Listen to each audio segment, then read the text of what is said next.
ہمارا کام 3 سیکشنز میں جاری تھا۔ پہلا سیکشن تھا ریسکیو کا، اس میں لوگوں کو ریسکیو کرنا، پانی سے نکالنا، جو درختوں پر پولز پر تھے، لوگ گھروں میں معصور تھے، ان کو نکالنا، ان لوگوں کو نکالا ہے۔ اس کے بعد دوسرا سیکشن تھا کہ ان کی خوراک اور رہنے کا بندوبست کرنا۔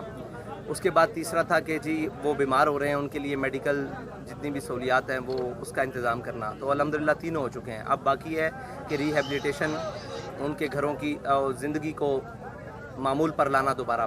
اس کے لیے تحریک لبیک پاکستان ایک جامع پلان بنا رہی ہے کہ جتنے بھی متاثرین ہیں، پہلے تو جن کے متاثرہ گھر ہیں ان کی تعمیریں جو صفحہ ہستی سے مٹ چکے ہیں ان کی تو تعمیریں نو ہوگی، لیکن جو گر چکے ہیں یا جن کا کچھ حصے نقصان ہوا ہے ان کی مرمت کے لیے تحریک لبیک پاکستان کی ٹیم موجود ہے۔ یہاں ہمارے چٹھا صاحب بھی موجود ہیں، ان لوگوں نے دوبارہ سے کام یہ علامہ صابری صاحب کی قیادت میں دوبارہ ان کے گھروں کی مرمت شروع کروا دی ہے اور کافی ساری جگہ کام شروع ہو گیا ہے۔ تو بس یہ سلسلہ وائز کام ہے۔ اس کے بعد ہم دیکھیں گے کہ یہاں کوئی کسان جن کی فصلوں کا نقصان ہوا ہے ان کے لیے ہم انشاءاللہ بیج، DIP اور کھاد وغیرہ، اور انشاءاللہ ان کی زمین کو سیدھا کرنے کے لیے جو ڈیزل ہے اس کا بھی تحریک لبیک پاکستان پلان بنا رہی ہے۔ دیکھیں پورے ملک میں اگر کہیں تو اس کا ایگزیکٹ فگر ہمارے پاس نہیں ہے، لیکن اگر آپ کہیں کہ پانی سے باہر جو نکالا ہے وہ لاکھوں کی تعداد میں لوگ ہیں جن کو ریسکیو کیا گیا ہے بولان بلوچستان سے لے کر، کیونکہ سب سے پہلے پانی بلوچستان میں آیا ہے، بلوچستان کے بعد پانی جنوبی پنجاب میں آیا ہے، جنوبی پنجاب کے بعد DI خان میں آیا ہے، DI خان کے بعد سوات میں آیا ہے، اور سندھ میں ساتھ بارشوں کے ساتھ تباہی موجود، سندھ میں بھی بلوچستان کے ساتھ ہی تباہیوں کا سلسلہ موجود تھا۔ سندھ میں تو آج بھی پانی جاری و ساری ہے۔ تو ان تمام جگہ پر ایگزیکٹ فگر نہیں ہے، یہ تو جب ہم ان حالات سے نکل کر باہر جائیں گے تو آپ کو ایگزیکٹ فگر بتا دیں گے، لیکن ہمارا راشن اور ہماری امداد جو صرف ابھی DI خان ڈویژن کی سطح تک ہے وہ تقریباً 3,40,000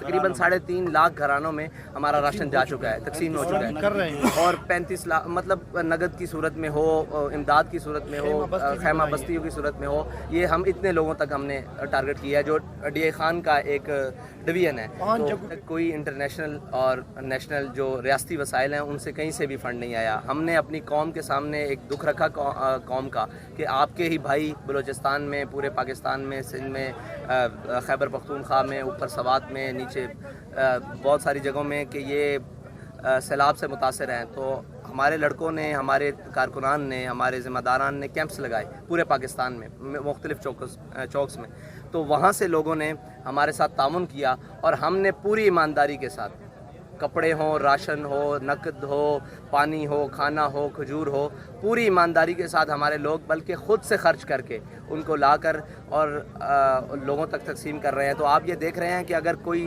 شخص ایمانداری کے ساتھ اپنی قوم کا دیا ہوا مال ہی قوم پر لگائے تو کم نہیں ہے، ہمیں باہر کی امداد کی بھی ضرورت نہ پڑے، لیکن یہاں یہ ہے کہ قوم سے لیا ہوا مال اپنے خزانے بھر لیتے ہیں اور قوم تک نہیں پہنچاتے۔ ہمارے اتنے بڑے وسائل بھی نہیں ہیں جتنا آپ سمجھ رہے ہیں، لیکن جتنا ہمیں دیا گیا ہم نے پوری ایمانداری کے ساتھ لوگوں تک پہنچانے کی کوشش کی۔ تو آپ کہہ رہے ہیں کہ دور دراز علاقوں تک جہاں ریاست کی مشینری موجود ہے وہاں تحریک لبیک موجود ہے۔ کیوں سوئی ہوئی ہے اس کی وجہ یہ نہیں ہے، کیوں سوئی ہوئی ہے ان کا یہ مقصد ہی نہیں ہے، ان کی سیاست کا مقصد خدمت نہیں ہے، ہماری سیاست کا مقصد خدمت ہے۔ علامہ اقبال نے کہا کہ سروری در دین ما خدمت گری است، عدل فاروقی و فقر حیدری است۔ علامہ اقبال کہتے ہیں کہ ہمارے ہاں جو سیاست کا تصور ہے نا وہ قوم کی خدمت کا ہے، اور میرے آقا مولا صلی اللہ علیہ وسلم نے فرمایا قوم کا سردار قوم کا خادم ہوتا ہے۔ ان کے نزدیک یہ بات نہیں ہے خدمت والی، وہ یہ کہتے ہیں کہ ان کے پاس اس وقت وسائل موجود ہیں جب انہیں MPAs یا سینیٹرز یا MNAs خریدنے کا وقت ہو، ان کے پاس بہت سارے وسائل ہیں، تب وہ 2.5 ارب 2 ارب میں سینیٹر خریدتے ہیں، 50 کروڑ میں MNAs خریدتے ہیں، آپ کے سامنے خرید و فروخت ہوئی ہے۔ اس منڈیوں کے لیے ان کے پاس پیسے ہیں، اور یہ یاد رکھنا کہ جو جہاں کا پیسہ ہو وہیں لگتا ہے۔ قوم کے لیے خالص اور پاک پیسہ چاہیے، وہ ہمیں قوم نے دیا ہے اور ہم ان کے اوپر خرچ کر رہے ہیں۔ یہ بددیانت لوگوں کا کام ہی نہیں ہے، نہ اللہ ان سے لے سکتا ہے ایسا نیک کام، یہ اچھے لوگوں کا کام ہے اور اچھے لوگوں کا۔ دیکھیں عمران خان صاحب کو تو پہلے اپنے گریبان میں جھانکنا چاہیے نا کہ ایکسٹینشن کس نے دی تھی؟ تحریک لبیک نے دی تھی۔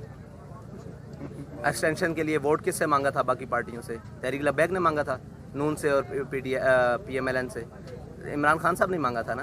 تو یہ تو ایک علیحدہ موضوع ہے۔ اور آپ نے کہا کہ آرمی، دیکھیں ملک کا جو بھی ادارہ ہے وہ ہمارا ادارہ ہے، وہ اس قوم کا ادارہ ہے، وہ عمران خان کے باپ کا ادارہ نہیں ہے، وہ عمران خان کا ادارہ نہیں ہے۔ اس کے بارے میں عمران خان کو یہ نہیں کہنا چاہیے کہ ملک کے ادارے کیا کر رہے ہیں، عمران خان کو اپنی 2.5 سالہ کارکردگی سامنے رکھنی چاہیے کہ میں نے ملک کے لیے یہ کیا ہے۔ ٹھیک ہے، وہ ادارے ہیں، اگر ملک کا ادارے کے بارے میں اس طرح کی باتیں کرے گا اور ملک کے دفاع کو نقصان پہنچائے گا تو وہ عمران خان کا نقصان نہیں ہے، وہ اس ملت اور قوم کا نقصان ہے۔ رہی بات سیاست میں ان کی مداخلت، تو وہ ہم پہلے دن سے اس کے مخالف ہیں کہ فوج کی سیاست میں مداخلت، اسٹیبلشمنٹ کی سیاست میں مداخلت بالکل نہیں ہونی چاہیے۔ گاڑیاں تقسیم ہو رہی ہے، 20 گاڑیاں یہ ہمارے سید تقی الرحمن شاہ صاحب ہمارے وسطی پنجاب نے خود اپنے ہاتھوں تقسیم کیا، 20 گاڑیاں تقریباً 6-7 دیہات جو وہاں پر متاثر ہیں، جی 26 لاکھ کا سامان انہوں نے تقسیم کیا وہاں پر۔ تو اب آج بھی 6 گاڑیاں جا چکی ہیں وہاں پر۔